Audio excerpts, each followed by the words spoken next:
इस मूवी के पहले सीन में एक रिकॉर्डिंग हमको सुनने को मिलती है जहां एक investigation officer mister Kubilay doctor Arhan से सवाल करता है कि उसने 16 अगस्त 1986 केस के बारे में किसी को क्यों नहीं बताया। ये केस था किबलेडेर गांव का जहां सभी लोग मारे गए थे। इन्वेस्टिगेशन ऑफिसर के दबाव देने पर डॉक्टर अरहान बताते हैं कि उन्हीं के एक कलीग जिसका नाम डॉक्टर एब्रू है वो कुछ दिन पहले उसी विलेज में थी और उसने अपने कैमरे के अंदर सब कुछ रिकॉर्ड किया है। जाओ और यूनिवर्सिटी से पूछो और उन क्लिप्स को देखो। इतना बोलकर वो फोन कट कर देता है और शुरुआत होती है डेबे द कर्स ऑफ जिन की। अब हम डॉक्टर एब्रू को देख पाते हैं जो सब कुछ अपने कैमरे में रिकॉर्ड कर रही है। वो एक जगह पे आई हुई है जहां फारूक होजा एक औरत का एक्सॉर्सिज्म कर रहा होता है। फारूक होजा उस औरत के ऊपर से जिन का साया हटाने आया था और डॉक्टर एब्रू सब कुछ रिकॉर्ड कर रही थी अपने यूनिवर्सिटी के रिसर्च पर्पस के लिए। और फारूक होजा उस औरत के मुंह से एमुलेट निकालते हैं जिससे साफ साफ ये पता चलता है कि हाँ, उस पर किसी ने ब्लैक मैजिक किया था। इसके बाद वो औरत बिल्कुल ठीक हो जाती है। अब एक्सॉर्सिज्म खत्म होने के बाद फारूक होजा डॉक्टर एब्रू को अपने घर पर इनवाइट करते हैं क्योंकि वो उन्हीं से मिलने आई थी। वो उनसे सवाल करती है कि वहां पर आखिर क्या हुआ था। वो एक डॉक्टर थी और साइंस इन भूत प्रेत की बातों को नहीं मानता, तो वो सब कुछ रिकॉर्ड करती है। डॉक्टर एब्रू को फारूक होजा पर शक था और वो चाहती थी कि वो डॉक्टर एब्रू के दिए गए पेशेंट के साथ ये सब करके दिखाए। वो कहती है आपने उस औरत के मुंह से एमुलेट निकालने से पहले उसको ढक क्यों दिया था। जिस पर फारूक होजा कहता है कि जिन सिर्फ अंधेरे में ही किसी का शरीर छोड़ सकते हैं, इसलिए उनको ढकना इस एक्सॉर्सिज्म का एक इम्पोर्टेंट पार्ट था। इन बातों को डॉक्टर और साइंस नहीं मानता और इसी के साथ शुरू होने जा रही थी एक भयानक केस की शुरुआत, जिसको देखने के बाद आप रात को अकेले बाथरूम तक नहीं जा पाओगे। अब फारूक होजा अपने घर में लगे कुछ आयत और सिंबल्स के बारे में बात करते हैं कि ये जिन से प्रोटेक्शन के लिए ही है। और इस पर भी डॉक्टर एब्रू का सवाल था कि ये सिंपल से कुछ सिंबल्स एंड आयत्स कैसे उन जिन से प्रोटेक्ट कर सकते हैं अगर वो इतने ही शक्तिशाली हैं। तो फारूक होजा बताते हैं कि ऊपर वाले ने जिन्स को जहरीली आग, गर्मी और रोशनी से बनाया है। इसके बाद वो लोग निकल जाते हैं किबलेडेर गांव की तरफ एक भयानक केस को सुलझाने जो उनकी जिंदगी को बर्बाद करने वाला था। वो लोग डॉक्टर एब्रू की कजन कुबरा के पास जा रहे थे और वो उसकी बहुत अच्छी दोस्त थी और वो उसकी मदद करना चाहती थी। अब ये दोनों रास्ता भटक जाते हैं और फारूक होजा उसे बताता है कि ये जगह जिन के लिए सबसे बेस्ट है क्योंकि अगर दो पहाड़ों के बीच से जो रास्ता निकलता है वो शापित होता है और वहाँ जितनी भी शैडोज होंगी सब जिन ही होंगे। अब अचानक से उन्हें किसी के रोने की आवाज आती है और वो लोग किसी तरह वहां से निकल जाते हैं। अब बीच में ये लोग फिर से रुकते हैं क्योंकि फारूक होजा के नमाज का वक्त हो गया था। वहां उन्हें एक अजीब सा गुफा मिलता है जिससे कुछ आवाजें आ रही थी और तो और उन्हें एक ब्लैक मैजिक ट्री भी मिलता है जिस पर बहुत सारे अजीब सी चीजें लटकी हुई थी जो कि काला जादू को दर्शाता है। वहां पर कुछ हड्डियों से घिरा सर्कल भी दिखता है। ऐसा लग रहा था मानो किसी ने वहां पर ब्लैक मैजिक परफॉर्म किया हो। और उस पेड़ पर एक नंबर लिखा था 7175 जिसका राज वीडियो के एंड में पता चलेगा। तभी वहां पर डॉक्टर एब्रू को चक्कर आ जाता है क्योंकि वहां की स्मेल उसे परेशान कर रही थी। अब वो लोग फिर से निकल जाते हैं और रास्ते में उनको भेड़ चराने वाला एक आदमी मिलता है जिससे वो लोग किबलेडेर विलेज में रहने वाले एक इंसान बिलाल दुरान के बारे में पूछते हैं। वो उन्हें किबलेडेर विलेज का रास्ता बता देता है और वो लोग वहां से निकल जाते हैं। पर डॉक्टर एब्रू को वो आदमी उनसे आगे चलता हुआ दिखता है और साथ ही उसके साथ कोई और भी था। डॉक्टर एब्रू यहाँ पर बहुत ज्यादा शॉक हो जाती है और वो आदमी कौन है इसके बारे में भी हमें आगे पता चलेगा। अब ये लोग किबलेडेर पहुंच जाते हैं जहाँ उनका स्वागत करते हैं रफीका, उसकी बेटी एजरा और एक छोटी बच्ची। अब फारूक होजा पूरे विलेज का जायजा लेते हैं और फिर वो घर के अंदर आते हैं। यहाँ पर रफीका के अलावा घर में कोई भी ठीक नहीं दिख रहा था। ऐसा लग रहा था मानो सभी किसी चीज से बहुत डरे हुए हैं। रफीका के पति बिलाल दुरान की मौत काफी पहले हो चुकी थी और अब यहाँ पर फातिमा की एंट्री होती है जो डॉक्टर एब्रू और फारूक होजा को कैमरे के साथ देखकर उन पर भड़क जाती है क्योंकि कुबरा 1 साल तक हॉस्पिटल में रहने के बाद भी ठीक नहीं हुई और ये सब उसे अच्छा नहीं लग रहा था। अब फातिमा और रफीका में बहस हो जाती है और फातिमा एब्रू और फारूक होजा पर चिल्लाकर अंदर चली जाती है। अब यहाँ डॉक्टर एब्रू पूरे घर में कैमरा सेटअप करती है और फारूक होजा कहते हैं कि एक बार हम किबलेडेर गांव के बारे में जान लेते हैं। वो बाहर जाकर कुछ लोग से मिलते हैं और उनसे बात करने पर एक आदमी बताता है कि कुबरा पर किसी का बुरा साया है। पर वहां एक आदमी कैमरा देखकर घबरा जाता है और उन्हें वहां से भगा देता है। अब ये लोग डिनर करते हैं और उन्हें पता चलता है कि कुबरा की ऐसी हालत उसकी शादी के दिन से हुई है। अब इसरा उन्हें कुबरा की शादी का सीडी दिखाती है जिससे पता चलता है कि उसकी शादी वाले दिन कुबरा कुछ ठीक नहीं लग रही थी और वो एक चाकू से अपने होने वाले पति की जान ले लेती है। ये देखकर एब्रू और होजा शॉक्ड हो जाते हैं। कुबरा ने अपने पति को मरते वक्त जिन्स की भाषा में कुछ शब्द कहे थे। होजा बताता है कि ये अरमिक भाषा है। जीसस ने रेगिस्तान में शैतानों से इसी भाषा में बात करी थी, जिसका मतलब है वो जिन्स जीसस से नफरत करते हैं। और इन शब्द का मीनिंग था 7175 और ये वही नंबर है जो हमने उस ब्लैक मैजिक वाले ट्री में देखा था। अब ये सुनकर इसरा बताती है कि एक रात कुबरा हमें उसी पेड़ के पास मिली थी। अब फारूक होजा बाहर कुछ ढूंढने जाता है कि इस घर में कुछ तो जरूर है। तभी ऊपर वाले रूम से कुबरा सबको देखती है। वो लोग ऊपर जाकर कुबरा से मिलते हैं और थोड़ा सा वो लोग इमोशनल भी हो जाते हैं। अब होजा कुबरा से सवाल करता है कि उस रात आखिर हुआ क्या था। वो कहती है कि उसे किसी की आवाज सुनाई दे रही थी जो उसे बार बार एक ही चीज कह रही थी, मार दो उसे,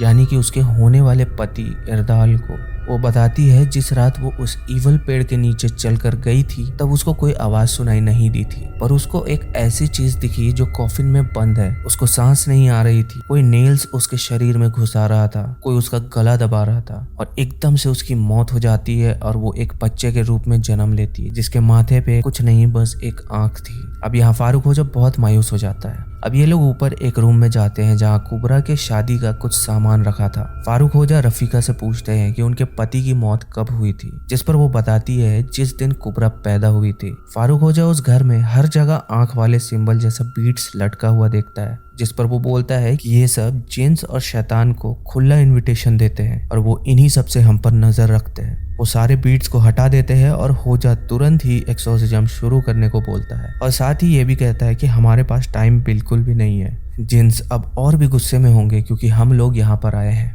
कुबरा ने एक आंख वाले बच्चे के बारे में बताया था जिसका मतलब था कि जो भी लोग जिन्स के द्वारा पोसेस्ड होते हैं उनको यही दिखता है। अब सब लोग कुबरा के रूम में जाते हैं और फारूक होजा एक्सोर्सिज्म शुरू कर देता है। सबसे पहले वो लाइट्स ऑफ करने को कहते हैं, फिर फारूक होजा इत्र में कुछ पढ़कर कुबरा के हाथ में डालते हैं और उसे अच्छे से दोनों हाथ में मलकर उसे सूंघने को कहते हैं, जिसके बाद अचानक पूरा घर हिलने लगता है और यहाँ से शुरू होता है असली डर का माहौल। कुबरा के ऊपर अब जिन आ चुका था, तभी वो एक काला कपड़ा उसके ऊपर डाल देते हैं और वो अपना हाथ उसके अंदर डालते हैं और तभी वो जिन उनके हाथ पर एक सिंबल बना देता है जिसका मतलब था मिरर। इस शैतान जिन ने ऐसा इसलिए किया कि अगर ये जिन किसी जवान शरीर को अपने कब्जे में करते हैं तो वो यही सिंबल बनाते हैं, क्योंकि इंसानों के लिए जिन्स मिरर की दुनिया में रहते हैं। ये किताब हजारों साल पुरानी थी, जिससे हम अंदाजा लगा सकते हैं कि इस जिन की उम्र हजारों साल की है। अब फारूक होजा उनसे एक कमरा मांगते हैं जहाँ 2 शीशों के अलावा कुछ भी ना हो, क्योंकि जिन से बात करने के लिए अंधेरा चाहिए। तभी डॉक्टर एब्रू पूछती है कि उस दिन ये काम आ गया था तो अब क्या हो गया। वो अभी भी होजा पर शक कर रही थी। होजा बताता है कि ये बहुत ही खतरनाक जिन है और मेरा किया हुआ स्पेल उस पर काम नहीं आया। अब ये जिन या तो कुबरा को मारेगा या मुझे इसको मारना होगा।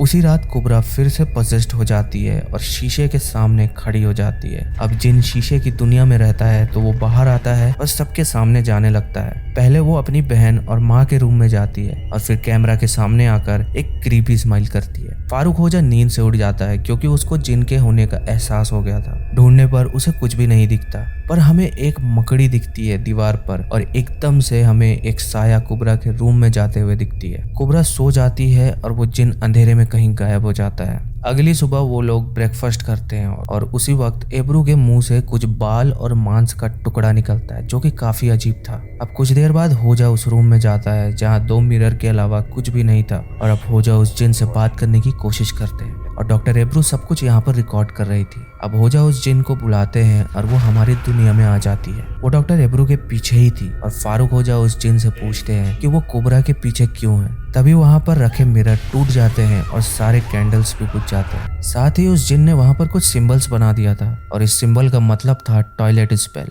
फारूक होजा बताता है कि ये सबसे खतरनाक स्पेल है जिसको डेथ स्पेल भी कहा जाता है। अब होजा उनके बैकयार्ड के टॉयलेट से एक के बाद एक ब्लैक मैजिक का सामान निकालते हैं जो कि बहुत ही खतरनाक दिख रहा था। उसको कट करने के बाद पता चलता है कि ये एक फीटस स्पेल है जो कि रफीका के बच्चे को दिया गया था। जिस दिन इस बच्चे का जन्म होगा उस दिन उसके पिता की मौत हो जाएगी और ठीक ऐसा ही हुआ था। कुबरा जब 23 साल की हो जाएगी उसके 14 दिन बाद सबसे खतरनाक जिन उसकी आत्मा को खा लेंगे और कुबरा के शादी के एक रात पहले ही वो 23 साल की हुई थी, इसलिए ही ये सब हो रहा था। इस बीच कुबरा वहां आ जाती है और उसकी तबीयत बहुत खराब हो जाती है। अब डॉक्टर इब्रू और फारूक होजा की लड़ाई हो जाती है क्योंकि अभी तक कोई भी रिजल्ट नहीं निकल पाया था। वो उनसे कहती है कि ना तुम कुबरा को हॉस्पिटल ले जाने दे रहे हो और ना ही तुम खुद कुछ कर रहे हो। अब होजा कहता है हम इसको बीच में नहीं छोड़ सकते। अब फिर से होजा बैकयार्ड के रूम में एक्सोर्सिज्म शुरू करता है। कुछ इबादत करने के बाद वो जिन वहां आ जाती है और अब की बार वो एक फीमेल जिन थी जो एक हॉर्स के पास खड़ी थी और उसका नाम था सारे। उससे सवाल किया जाता है कि वो चाहती क्या है, जिस पर वो कहती है आंख के बदले आंख। अचानक से कुबरा पोजेस्ड हो जाती है। फारूक होजा किंग सुलेमान की बात करता है और वो कहता है जो सब जिन पर राज करता है और ऊपर वाले की मर्जी से मैं ये कहता हूँ कि तुम इस शरीर को छोड़ दो, नहीं तो मैं तुमको यहीं पर मार दूंगा। जिन कहती है कि कह दो उस ऊपर वाले से कि मैं उससे नहीं डरती। अब होजा उस कर्ज को तोड़कर उस जिन को मार देता है। जिन काफी शोर मचाता है और कुबरा उस वक्त के लिए बच जाती है और उसकी तबीयत ठीक होने लगती है। अब रात को कुबरा फिर से पोसेस्ड हो जाती है और अपनी शादी वाले कपड़े पहनकर और हाथ में वही चाकू लेकर कैमरे में जिन्स की भाषा में कुछ बोलने लगती है। तभी वहाँ फातिमा आ जाती है और उसको अपने पास बुलाती है, पर वो वही शब्द 7175 बोलकर चाकू से उस पर वार करने लगती है। ये लोग फातिमा को हॉस्पिटल ले जाने वाले होते हैं कि तभी एसरा अपनी माँ के पास आकर बोलती है कि कुबरा उसी पेड़ के पास है, यानी वो ईवल पेड़ जिस पर 7175 लिखा था। वो जिन कहता है कि मैं 1000 बार मरूंगा तो 1000 बार वापस आ जाऊंगा, मैं मर नहीं सकता। और वो कुबरा को मारने ही वाला होता है कि होजा उसे बचा लेते हैं। इब्रू उसको हॉस्पिटल ले जाती है और होजा को फ्रॉड बोलकर वहां से निकल जाती है। अगली सुबह फातिमा वापस हॉस्पिटल से आती है और होजा उससे कुछ सवाल करता है। वो उसे बहुत कुछ बताती है और कहती है कि जिस दिन कुबरा पैदा हुई थी उस दिन उसके बाप यानी मेरे भाई ने उसका गला घोटकर मारने की कोशिश की थी, लेकिन मैंने उसे धक्का दे दिया और किसी चीज से वो टकरा गया और वहीं उसकी मौत हो गई। पर उसके मुंह से काला झाग निकल रहा था और उसने मरने से पहले एक ही शब्द कहा था, सारे। होजा बताता है कि ये तो वही जिन का नाम है। आगे फातिमा बताती है कि उसके भाई ने इतना बड़ा घर और जमीन कैसे खरीद ली जबकि वो तो एक गरीब घर से था। उसने मुझे कुछ भी नहीं बताया, पर उसने जरूर कुछ गलत काम किया होगा। अब होजा कहता है कि किबलिडेर गांव में कोई तो होगा जो 7175 का मतलब बता सकेगा। तो वो कहती है एक आदमी है जो सब कुछ बता सकता है, उसका नाम है इलियास। होजा के जहन में बस एक ही बात घूम रही थी कि 7175 का मतलब क्या है। तो वो अपने किसी जानने वाले को फोन करता है जिसका नाम होता है हिदायत और वो उससे उस नंबर के बारे में पता लगाने को कहता है। अब होजा उसी पेड़ के पास जाता है और वहां उसे एक सांप दिखता है जो उसको डसने वाला था। शायद वो भी एक जिन था क्योंकि जिन जानवर का रूप ले सकते हैं। तभी वहां पर इब्रू आ जाती है जो बताती है कि कुबरा की हालत ठीक नहीं है। होजा कहते हैं कि हमें किबलेडेर गांव जाना ही होगा क्योंकि ये कुत्ती वहीं सुलझ सकती है। वो दोनों उस गांव के लिए चले जाते हैं। वहां पहुंचने पर उन्हें सब घरों में एक ही नंबर दिखता है 7175 और उस गांव में अब कोई भी नहीं रहता था सिवाय एक आदमी इलियास के। वो लोग उसे ढूंढते हुए एक घर में जाते हैं जहां उन्हें इलियास मिल जाता है और ये वही आदमी है जिससे इन लोगों ने रास्ता पूछा था। अब इलियास उन्हें बताता है कि यहाँ के लोगों को 2 जनों के पापों की सजा मिली है जिनका नाम था बिलाल और रेमजी, और यहाँ रेमजी इब्रू के पिता थे। इन दोनों ने सारे नाम के फीमेल जिन से डील करी थी खजाना ढूंढने के लिए। सारे एक ऐसे जिन कबीले से थी जो इंसान के शरीर में रह सकते थे। इस कबीले का नाम था सुजुला क्लैन। ये बहुत खतरनाक जिन होते हैं जो कि खजाने के बारे में सब जानते हैं। अब खजाना मिलने के बाद बिलाल और रेमजी ने उस जिन को मारने का सोचा। उन्होंने उस जिन को उस ईवल पेड़ के नीचे दबा दिया। इब्रू इन सब बातों पे यकीन नहीं करती, पर इलियास कहता है कि 2 गरीब लोग इतनी जल्दी अमीर कैसे हो गए। रेमजी तुम्हें लेकर दूसरे शहर तो चला गया, पर वो एक कार एक्सीडेंट में मारा गया और बिलाल की मौत भी इसी कबीले के जिन्स ने करवाई थी और तुमको भी वो इस गांव में इसीलिए लेकर आए हैं। वो बताता है कि कुबरा को उन्होंने इसलिए पोजेस किया था ताकि वो री इनकारनेट करके उसकी जगह ले सके, यानी कुबरा की आत्मा को खत्म करके उसकी पिछली जिंदगी को भुलाकर उसकी जगह ले सके। ऐसा करते ही ये कबीला अपनी बच्ची सारे को अपनी दुनिया में ले जाएंगी, लेकिन इसके लिए सारे और कुबरा को एक उम्र का होना जरूरी है और इसलिए वो कुबरा को शादी करने से रोक रहे थे क्योंकि वो कुबरा को वर्जिन रूप में ले जाना चाहते थे।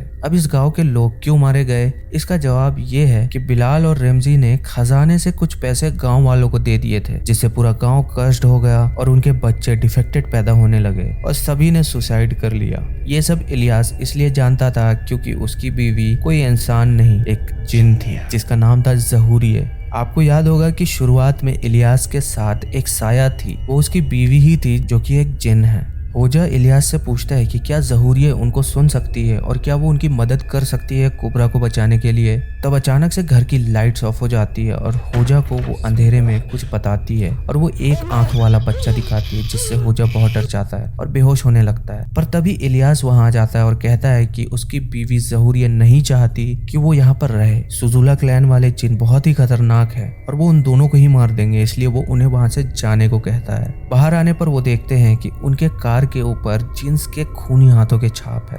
ज़हूरिया उनको ये कहती है उन्होंने जिस जिन को मारा था वो सारे नहीं थी, वो तो उस पेड़ के नीचे दफन है। अब होजा और एब्रू वहां से निकल जाते हैं। होजा समझ जाता है कि जब किसी मासूम जिन को मार दिया जाता है तो उसको जहां दफन किया है वहां से निकाल कर एक होरी कपड़े में लपेट कर कहीं और दफन करना होगा ताकि वो कबीला शांत हो जाए। अब वो इस ईवल ट्री के पास जाते हैं खुदाई करने के लिए। वो उस जिन को वहां से निकालते हैं और उसे कहीं और दफन कर देते हैं। होजा एक गुफा के अंदर जाकर सुजुला कबीले वालों से कहता है कि उसने सारे को दूसरी जगह अच्छे से दफना दिया है और वो अब कुबरा का पीछा छोड़ दे। अब कुछ डरावनी आवाजों के साथ वहां हलचल होती है और फिर वो जिन मान जाते हैं। घर में वापस आकर वो लोग कुबरा की खुशहाल जिंदगी की दुआ करते हैं। अब रफीका वहां पर अचानक से आती है और होजा से कहती है कि इलियास का फोन आया था और उसने तुम्हें जल्दी से बुलाया है और ये जिंदगी और मौत का सवाल है। पर वो एब्रू को कहीं जाने नहीं देती, ये बोलकर कि उसे बहुत डर लग रहा है। अब यहाँ पर एक और स्ट्रेंज चीज होती है कि वो लोग एब्रू को जाने क्यों नहीं दे रहे थे।